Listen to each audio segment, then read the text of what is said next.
Et si un seul événement avait changé le cours de l'humanité? Bienvenue dans Chroniques du possible, la chaîne où l'on explore les chemins que l'histoire n'a jamais pris. Mais aujourd'hui, nous n'allons pas remonter à une bataille oubliée, ni à la décision d'un roi ou d'un général. Nous allons remonter bien plus loin, infiniment plus loin, jusqu'à l'aube silencieuse de ce qui nous définit le plus profondément, cette chose étrange, fragile et vertigineuse que nous appelons la conscience. Cette petite voix intérieure qui, en ce moment même, lit ces mots et se demande ce qu'ils signifient. Cette lumière intérieure qui transforme la matière en expérience, le bruit en musique, la douleur en souvenir. Et si elle n'était jamais apparue? Et si, quelque part dans les profondeurs du temps, le fil ténu qui relie les neurones à l'expérience subjective n'avait jamais été tissé? Et si l'univers avait continué de tourner, peuplé de créatures qui marchent, qui mangent, qui fuient, qui se reproduisent, mais qui ne éprouvent rien? Des corps sans intériorité, des machines biologiques sans témoin intérieur. Si cette question vous fascine autant qu'elle me trouble, prenez un instant pour vous abonner à Chroniques du possible et activez la cloche, parce que ce voyage, vous ne voudrez pas le manquer. Et maintenant, laissez-moi vous emmener là où l'humanité n'a jamais osé regarder, dans le miroir d'un monde qui n'aurait jamais su qu'il existait. Pour comprendre ce que nous explorons aujourd'hui, il faut d'abord s'arrêter sur ce que la science et la philosophie nous disent de la conscience telle qu'elle existe réellement. La conscience, dans sa définition la plus élémentaire, c'est la capacité d'avoir une expérience subjective, ce que les philosophes appellent le qualia, la rougeur du rouge, la douleur d'une brûlure, la tristesse d'un deuil. Ce n'est pas simplement traiter une information, c'est ressentir quelque chose en la traitant. Les neurosciences modernes situent l'émergence de la conscience dans sa forme la plus rudimentaire, quelque part entre 600 et 700 millions d'années. Des organismes primitifs auraient commencé à développer des systèmes nerveux capables non seulement de réagir à leur environnement, mais d'intégrer ces réactions dans une forme d'expérience unifiée. Un ver plat qui fuit la lumière ne sait, peut-être pas qu'il fuit. Mais quelque part, sur l'échelle évolutive, quelque chose a changé. Un animal a commencé pour la première fois à vivre ce qu'il vivait. Chez les primates, et plus particulièrement chez Homo sapiens, cette conscience a pris une forme radicalement nouvelle, la conscience réflexive. Non seulement éprouver, mais savoir que l'on éprouve. Se voir soi-même, s'interroger, imaginer ce qui n'existe pas encore, pleurer un mort, craindre sa propre mort, rêver d'immortalité. C'est cette capacité, se retourner sur soi-même comme un œil qui se verrait regarder, qui a tout changé. Le langage, l'art, la religion, la philosophie, la science, la politique, l'amour romantique, la culpabilité, la compassion. Tout cela est né de cette étrange propriété de la matière nerveuse, la capacité de s'éprouver. Alors, que se serait-il passé si ce fil n'avait jamais été tissé?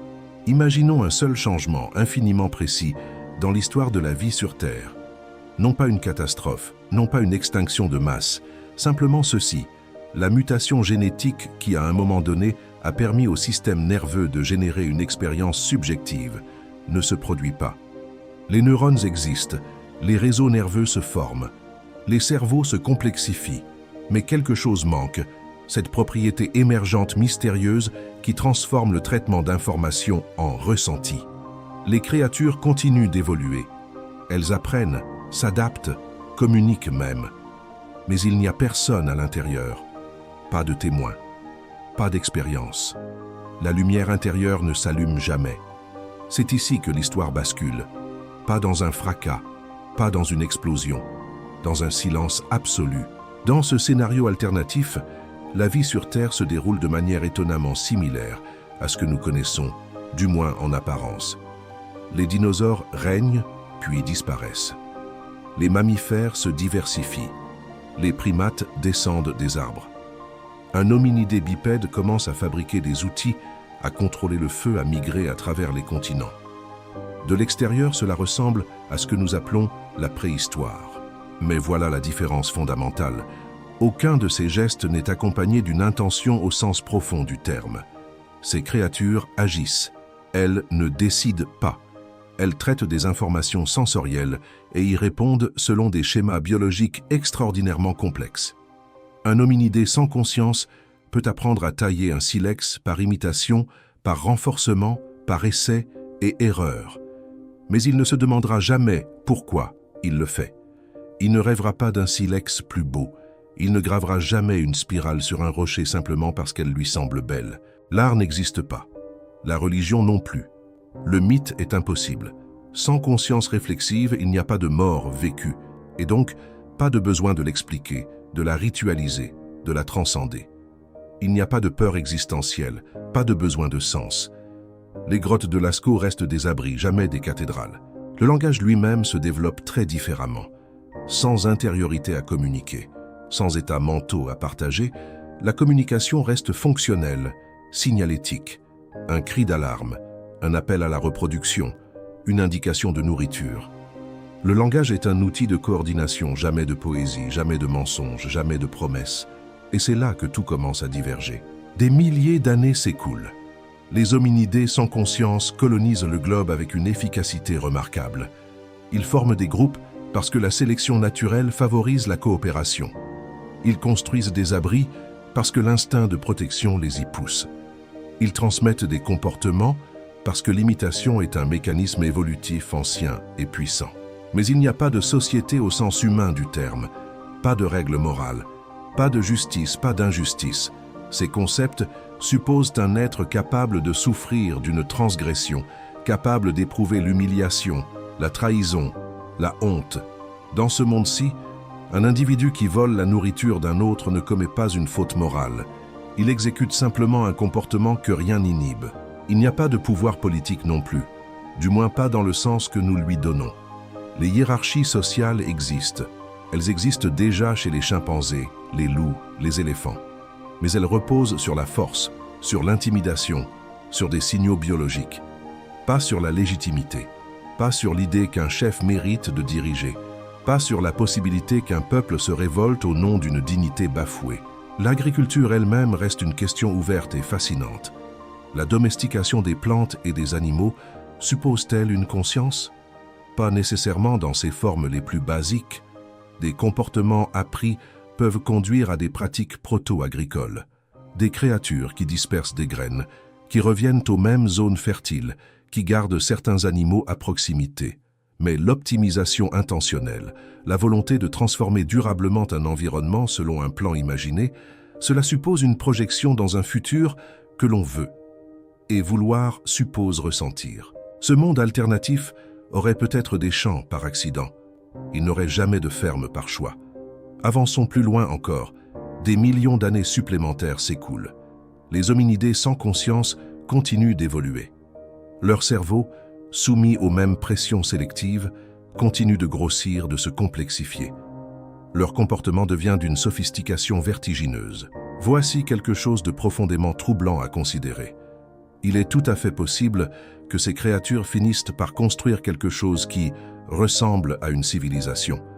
Des structures régulières, des réseaux d'échange, des systèmes de transmission d'informations, même une forme de technologie lente, empirique, fondée sur la répétition plutôt que sur l'invention.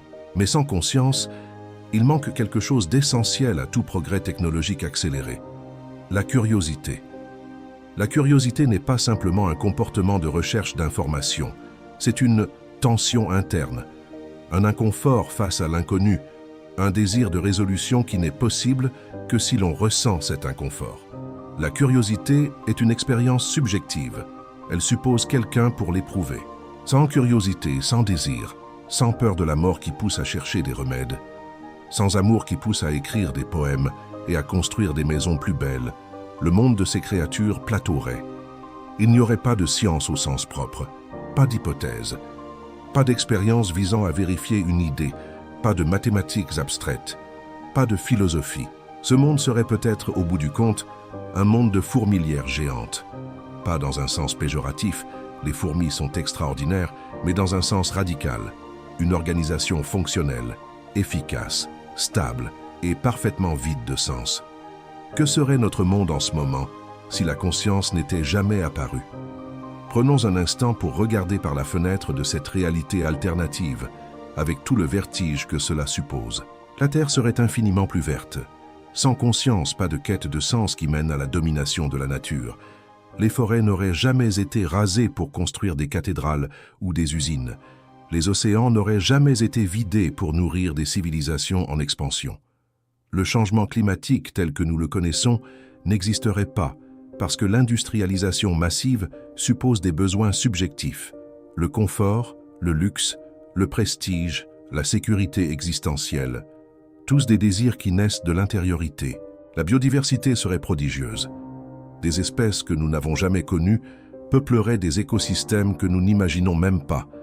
La 6e extinction de masse, celle que les scientifiques attribuent à l'activité humaine, n'aurait jamais eu lieu.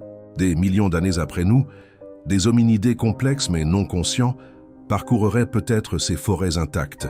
Ils construiraient peut-être des abris d'une technicité surprenante.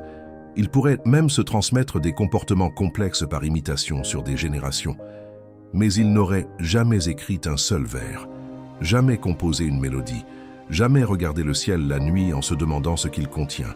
Et là se trouve peut-être la chose la plus étrange, la plus mélancolique, la plus philosophiquement troublante de toute cette hypothèse. L'univers lui-même serait privé de regard. Non pas que les étoiles aient besoin d'être observées pour exister, mais elles n'auraient jamais été admirées. La beauté d'un lever de soleil n'aurait existé pour personne. L'immensité d'une galaxie n'aurait étonné aucun œil intérieur. L'univers serait resté ce qu'il est peut-être dans la grande majorité de son étendue. Un mécanisme prodigieux, silencieux, parfait et absolument seul. Certains philosophes ont avancé l'idée que la conscience est la manière qu'a l'univers de se connaître lui-même. Dans ce scénario alternatif, l'univers ne se serait jamais retourné sur lui-même. Il aurait existé sans jamais le savoir. Et cette pensée, dites-moi, ne vous donne-t-elle pas le vertige?